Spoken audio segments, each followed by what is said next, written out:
You may ask yourself, what on God's green earth is Dan going to talk about today on a day when there was one damn game the night before? Well, lucky for you, I am prepared for exactly one of these low traffic days. I don't have a clue what we're going to do tomorrow and the day after that as we now sit through a pair of 2 game days. But luckily, we've got this running incredible series of guest analysts on the show. We've got these buy low, sell high shows popping up. Today, I have basically a 3-pronged recap show that will also weave in fancy new equipment. That's actually not true. None of that is true. It's like tangentially true. Welcome to Old Man Squad Fantasy Basketball. I'm Dan Bespris, at Dan Bespris on Twitter, and Old Man Squad over on the Blue Sky Network. And please take a moment to hit that like button. Certainly do subscribe to what we're doing here. That's actually, we need you. We need you to do that. That's an important thing. But the reality is that today there is only one game to cover. We are going to cover that, and we'll do a little preview of what's coming up tonight. But that all together will probably take maybe 8 to 10 minutes. But, and I've been talking about this, I think I mentioned it on our Friday show, I was on the Locked On Fantasy Basketball podcast on Thursday of last week with our buddy Josh Lloyd, and we got into a discussion on mean reversion, and I thought we could, first of all, play that clip here on this show. Josh said it was okay. Certainly go back and check out his show from last Thursday if you want to see the two of us hanging out and doing a mailbag show as well. But then I thought we could talk a little bit more about that concept, and maybe I could add a little bit more about how I approach this stuff myself. I don't know if that's going to be of any use to you guys, but that was the plan for today's show. So first and foremost, let's dive in. New York at Toronto last night. It was the only game on the card, and there ain't a whole lot to talk about on the New York side. The Knicks managed to squeeze through this thing. Josh Hart ejected. So, yeah, lost out on whatever it was, 4 or 5 minutes of what he'd normally play, maybe a little bit more than that. Was this the start of a slight downtick for him? I don't know that we can make it any kind of sweeping generalizations about Josh Hart. Other than that, he probably won't shoot 60% for an entire season. But as the Knicks go, this is a week where they might end up having 3 ball games. So Miles McBride was a solid 3-game play. Precious Achiuwa, if he gives you 3 games, that would end up being enough because a lot of guys only have 1. And even not that amazing game from both of these dudes, you multiply that by 3, it's going to beat pretty much anybody's 1-gamer. Otherwise, Cat rumbling along. Mikal Bridges had a couple of big shots. OG Anunoby continues to rack up defensive stats. Jalen Brunson had a lot of assists in this ball game. The other stuff was kind of meh. He's settled into roughly that spot where we kind of thought he'd be, which I think is in the 40s for Brunson right now.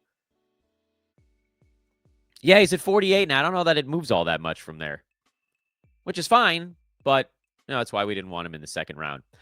Toronto had a little bit more going on because Scottie Barnes had a nasty ankle thing, and Twitter got very scared right after the ball game. They were like, oh no, did he fracture a foot? Is it going to be a thing that's going to cost him half the year? X-rays were negative. I'm sure they're going to get some more imaging on it soon. But, the initial thought is, no, it's just sort of a pretty bad ankle sprain, and hopefully that's the diagnosis that holds because that's weeks and not months. However, if you have Scottie Barnes, I don't have particularly good news for you because this guy that was just kind of getting himself ramped back up again is back down again.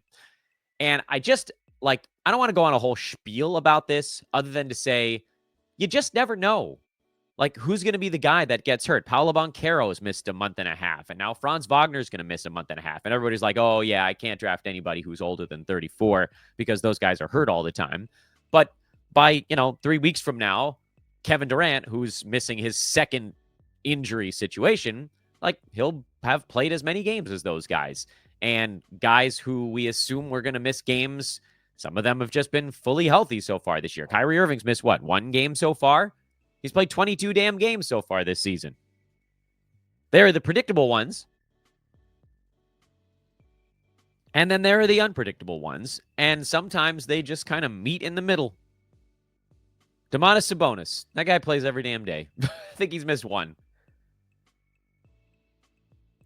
That Steph has missed a handful of games, and Jokic missed some games for personal reasons, and Wemby's missed a couple of games, and meanwhile, Anthony Davis has played 4 more games than all of those guys. You can't. Like, other than Danilo Gallinari, who's out, you can't just say this is a guy that's going to miss a bunch of games if they start the season healthy. If they start the season healthy, yeah, the odds might favor the young guy a little bit more, but there's no guarantee. It's like a 30% versus 20% kind of thing. Okay, I get it, but on any given season. Anyway, all that to say, Scottie Barnes is back out again, and my best guess, it's all a hypothesis at this point, but the last time that Barnes was out, Gradey Dick was able to do a lot of stuff.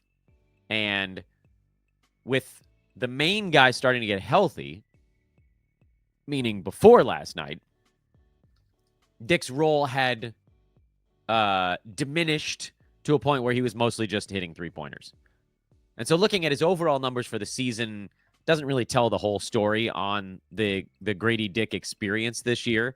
If you look early in the year, not the very beginning, because the very beginning guys were actually mostly healthy on this team, but like 2 or 3 games in, 25 points. Then he had a 30-point game with 3 steals. Then he had some games with rebounds and assists mixed in there. And then guys started coming back kind of like mid-late November. And his minutes didn't change all that much, but the shots came down. It was 26, 17, 20. There's a 20 in there, a 17, and then all of a sudden it was 12, 9, 9, 17. They're going to pop up every once in a while. He had a 21 in their last ball game. But for the most part, the shot attempts were decreasing. And perhaps more importantly, the rebounding and the assisting was decreasing as well. Because other guys, Scottie Barnes being the big one there, that are more important for that stuff, were taking the lead. He's still going to hit threes. That was always going to be his shtick. But now you have an opportunity for him to do more again. So I don't know what his roster status is in your league. He's probably too rostered. He probably should have been dropped in way more places as the Raptors got healthy because, I don't like, how much do we need to get into this? Gradey Dick on the year is number 128. Gradey Dick the last 2 weeks is number 142. If you're looking at the first month of the year, I think he was in that like 80 to 90 range. And so maybe that's what you're looking at again, which I don't know how long Scottie Barnes is going to be out. Could be a week, could be 3, could be more. Go pick up Gradey Dick. That's basically the one and only piece of news coming out of last night's stuff. If he got dropped in your league, he's someone that should be back on rosters because in all likelihood, he's going to have a couple weeks here where he hits a whole bunch of 3-pointers, and you can just enjoy that as it goes.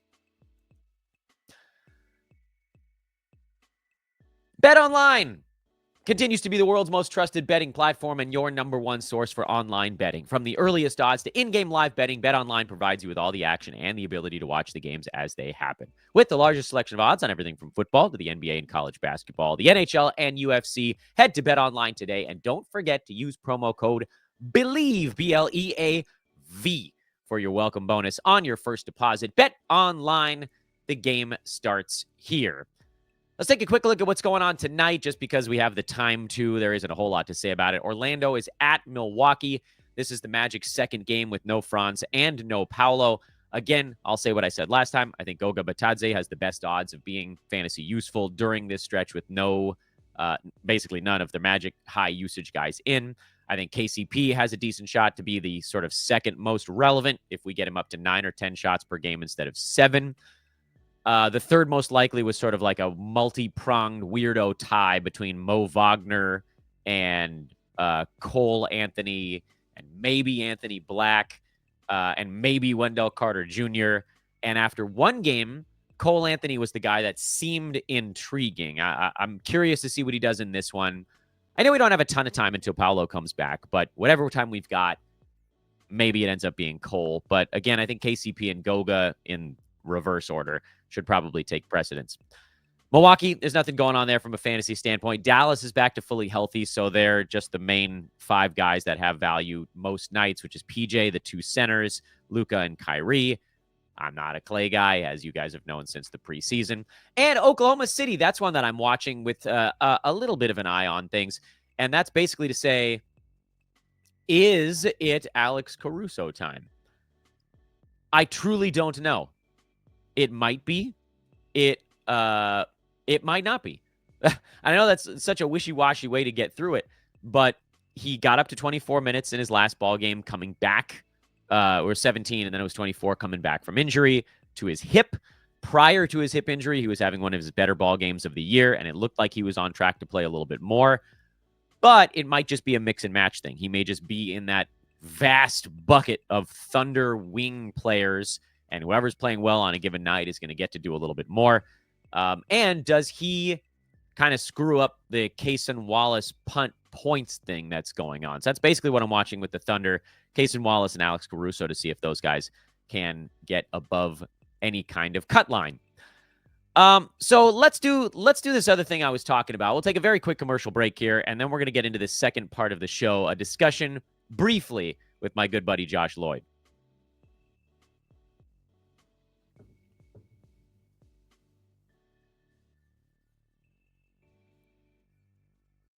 All right, let's do this thing, provided I can figure it out on the fly. This one comes back to the idea of statistical regression. Yep. And I know you and I both take tons of heat from folks who are just like, no, this is what a player is right now. And it doesn't have to be about Vooch. I just knew that one would get social media fired up. Why do you think, and I don't actually have a good answer to this, but why do you think people believe a new set of data after like 15 games of seeing it? Why is that seemingly the marker where everybody's like, well, I guess this is just what this guy is now? But after like 5 games, people are like, no, this is obviously just a bump. Why is it that 15 is suddenly enough for people, and then they hate us when we say that it's still not? Why is that? I'm sure there are like many sort of psychological. I love the psychological crap. I'm sure there are many reasons, the endowment effects and sunk cost fallacies and all that sort of stuff is, right, that is associated with that. But like, because you've just seen it happen, the estimation is that, well, I saw it happen, so this is therefore what this player now is, and now it's been, it's 20% of the season. Okay, and it's like 0.05% of a career, and we've seen these things, and that's not to say that someone can't improve or someone can't be or get worse, or all that stuff is possible, but the likelihood, and we have to try and play the probabilities with all of this stuff, Dan, is that the likelihood is that it doesn't stick, and we're looking back at years and years and years and years of data, and then you often will have people have their priors try and get confirmed. I'm sure we're guilty of this as well. And we'll just use the Vooch example. And the reason that I talk about Vooch a lot is that, like, if I end up getting something wrong, and I might end up getting Vooch wrong this season, I don't sit there and go, well, got it wrong. Yep, therefore I'm all in on him next season, or I'm definitely not touching this guy ever again. I like to go, why? Like, okay, so just saying that it happened doesn't mean anything. Like, why? Why did I get that wrong? What was the reason here, so I can figure that out for the next time? And part of my assessment with Vooch was there'll be people who now, and I've had this argument with people, they go, well, you see, it's obvious because now that DeMar's gone, he's the second offensive option. He's killing. I go, yeah, but he's actually taking fewer shots and his usage is lower than last season. So it's got literally nothing to do with that. But because the rank looks better, it's like, well, there's no DeRozan, so therefore he's moved up the pecking order, and it's all happen. That's not the reason. He's just shooting 20% better from 3, and he's the 4th best mid-range shooter in the entire NBA. And I don't believe that's going to stick. And if it does stick, I'll look at it and go, all right, why is it sticking? And honestly, I cannot find a reason. He's not taking more unguarded shots. He's not doing any of those. I cannot figure it out. It just feels like it's a hot streak that's continuing. And yeah, so far, like me saying that I wouldn't take Vooch in the top 50, no, I think I drafted him at 60 in one league, and I'm very happy with the results that I'm getting out of him, because that's fine. Yeah. But every indicator suggests that he's probably not going to hold there. Usage is down. His free throw rate is still really low. His rebounds are almost exactly the same. His block rate is the same. All that stuff is exactly the same as it's been. His minutes are lower this season than last season. He's just hitting 50% of his threes and 58% overall. And it will fall at some point, but we just don't know when. And I think that's a part of that discussion with any player, whether they're exceeding or well below their numbers. Tyrese Halliburton, another one. Like, Dan, I'm not going to sit here and say, well, I've seen Halliburton do this for 200 games, therefore these 20 games where he can't shoot means that he can't shoot anymore. That doesn't make sense to me. No, it's nonsense. And the Vooch thing is hilarious, and I didn't I only brought him up because I knew that it would get the masses fired up, but it's remarkable how that recency bias kicks in, and then we suggest things like sell high. I think you and I have both said sell high on Vooch. I don't know exactly what you can get for him right now. That obviously is the second half of that equation, but like. To sort of connect the pieces on all of it, it's so fascinating to me that people just see a thing and then it has to be true and then nothing else makes sense. And then if somebody does pull off a sell high for Vooch, then their league gets called a taco league. So there's no winning in all of this. I just think this part of it is so funny and also really interesting to try to figure out like what does it take to convince a person that a player is something new versus something old. Yeah, I mean, his effective field goal percent this year is what, 66 or something like that. And his career, it's 53. Yeah. I don't know how much farther you need to go on that one. That's literally, that's it. That's the difference in that one. And you go, okay, well, how real is that? I think to tie this all back in, not even specifically to Vooch, like when I look at this, and we'll end it here because some people are saying there's some audio issues, and I don't know what it is because everything sounds clear to me, so I'm not really sure what's going on there. So apologies for that if there is audio problems because everything looks right on this end. But the major thing with this, Dan, is that what do I look at? I look at role. Like, is your role different? Are you playing more minutes for a particular reason? Are you taking more shots? Are you taking different shots? And if the answer to those things is no, and it's all the same stuff, then I just go, well, it's shooting variance, and yeah, shooting variance might last a year. That is possible, and we never know when it's going to happen, but we know what is going on at the moment, and that's the thing that I like to pay attention to is like what has changed to lead us to this: more shots, more minutes, different shots. And if the answer there is no, I go, okay, well, it's probably just randomness. Beautiful. That answered my question. I'm a satisfied customer. Fantastic. Well, if anyone else wants to be satisfied by Dan, where can they go and find you? Well, it's stall 2. It's at the guest. Yeah. I wanted to do the Dumb and Dumber bit. Yeah, I was gonna go on and talk about Seabass and whatever and that whole thing, and I don't know if you guys remember all these. I make stupid references. So that was a fun discussion. Josh and I obviously did a full mailbag show on his on Locked On Fantasy Basketball. Easy to find on YouTube, youtube.com/LockedOnFantasyBasketball. That was from last Thursday. If you're looking for that, I forget the date of that. That was the 5th, December 5th. So you can check that one out. And basically the main point of all of that was understanding, and I hope that you guys will take all of this and sort of put it into a big bucket together, that when we talk about these players, and I'm doing a lot of shows with Buy Low and Sell High with different guests, so it's kind of the perfect time for this to be a topic. It's about understanding the why. It's about understanding the why. And also, I think you guys mostly get that. Those of you that watch and listen to this show regularly, I think you understand that we're not just looking for, oh, these are big numbers, sell. These are bad numbers, buy. There has to be a really good set of reasons. So Vooch on the sell side, that effective field goal percent, that's through the roof without any massive role change. And then the show that we just did earlier today with Noah Rubin, he was talking about Devin Vassell, who, like, the numbers are actually decent per minute, but why are the minutes where they are? What is the frustration level? Is this a thing that's going to last forever? Kind of like with Nick Claxton, if you went earlier in the year, like, why were his minutes not moving at all? How long are they going to be sort of kid gloving him with his back situation? There's all these factors that go into buys and sells. I think for the most part, you guys understand that, because someone out there, like, if you guys are digging in and listening to a fantasy basketball podcast, you're already like in the upper 10% of folks who play fantasy basketball. So you're not wondering why a person, or what the different set of reasons might be that an analyst might come up with a buy low or a sell high. So the one thing I really wanted to sort of stamp on today's short show is that these bumps, they can last like half a year for some guys. I'm trying to think of a good example of this, of someone who just had like a monster half year, but just didn't line up with almost every other season of their career. The thing that almost never happens is this bump lasting for an entire season. But of course, this creates the nuance, the wrinkle in it. How long is Vooch, let's just use him as an example here, how long is he going to shoot this well? When we say sell high, it's not because we think he's going to cool off tomorrow. It's because we think he's going to cool off eventually. But eventually is an indeterminate amount of time. It could be tomorrow.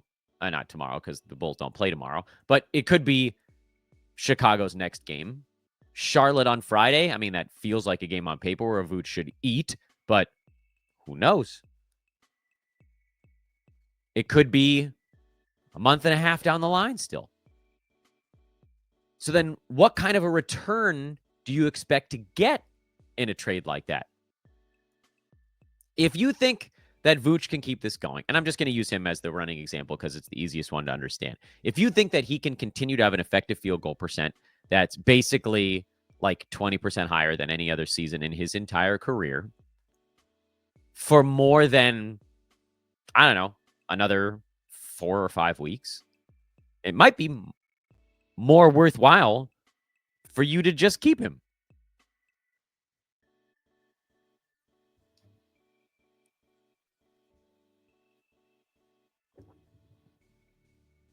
You know?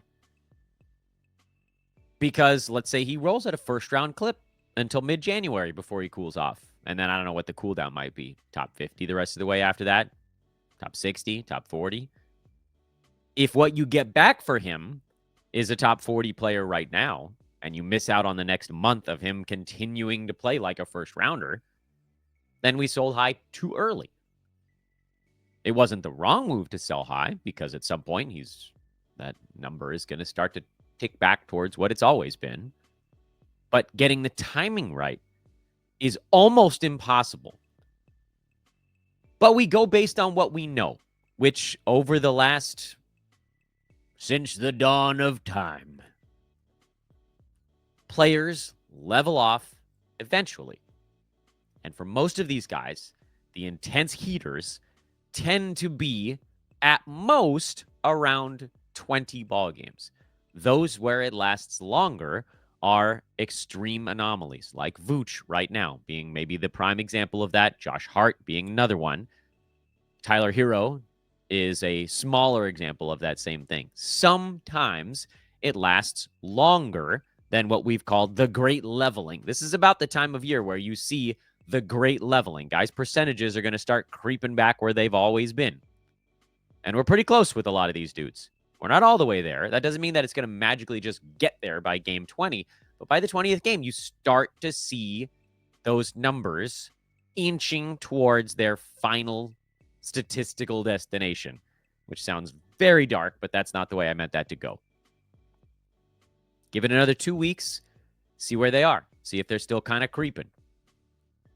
Might it take 30 games for some guys? Sure. Might it take 40? It happens. A couple of guys in the entire NBA might go a half season before you start to see a little bit of that regression. But because, and that's the reason why a trade might go wrong. If you traded Vooch right now and he's this good for another 15 to 20 ball games, then we sold too soon. Yeah, it happens. But again, for mostly, and the reason that we have to like get out there and say, oh, it's a buy low opportunity, it's a sell high opportunity, is because most of the time, these types of runs don't last 40 games. Most of the time, they last 5, 10, 15, 20. And if you wait longer than that, usually it's done. Sometimes it's only like 2 weeks, like the LeBron cold snap. And that's why trading is so nuanced. And frankly, it's why in so many of your leagues it doesn't happen, is because it's difficult. Because this is what everybody is weighing in their brain. They're going, oh, God, did I do it too soon? Do I do it now? Do I get enough? Did I get enough? Do I just ride this thing? Maybe it's going to last for 15 days. But play the odds where you can. It's probably not going to last 40 games. career stretches usually, not all the time, usually don't last 40 games. Usually they cap at about 20 to 25. So that's what we're working off of. And that's why we put these shows out when we do and tell you how much time you probably have to pull them off. And then we see how it goes. They can't all work, but if you get most of them right, then it's a win. All you have to do is be better than 50-50, I guess. All right. Thank you to Josh for letting us use that clip on this show. Again, Locked On Fantasy Basketball is where you can find him. I'm Dan Bespris, and RedRock_B-Ball on Twitter, by the way. If you don't find Josh individually, I was giving you the show page. I'm at Dan Bespris on Twitter, at Old Man Squad over on the new Blue Sky Network. Like, rate, subscribe. Back tomorrow to recap the Goliath 2-game NBA Cup Tuesday. We will also have another, if I can remember who, or maybe not. We might not have a buy low, sell high tomorrow. Oh, that would be a big disappointment. I hope we do. I'll try to get something rescheduled because otherwise, maybe we'll do hot and cold. That would be a perfect one to do. All right, we'll figure this out. Don't worry, everybody. I've got it under control, he says while pouring kerosene on the flames. I'm Dan, Old Man Squad. We'll see ya.